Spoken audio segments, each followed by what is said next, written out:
ઓમ શાંતિ 27/3/2025 આજનો સાર છે મીઠા બાળકો, ખેવૈયા આવ્યા છે તમારી નૌકા પાર લગાવવા. તમે બાપ સાથે સાચા થઈને રહો તો નૌકા હલશે ડોલશે પરંતુ ડૂબશે નહીં. પ્રશ્ન હે, બાપની યાદ બાળકોને યથાર્થ ન રહેવાનું મુખ્ય કારણ શું છે?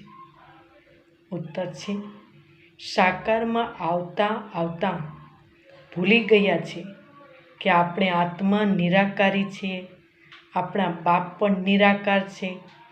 સાકાર હોવાના કારણે સાકારની યાદ સહજ આવી જાય છે. દેહ અભિમાની બની દેહી અભિમાની બની બિંદુ સમજી બાપને યાદ કરો. આ જ મહેનત છે. ઓમ શાંતિ.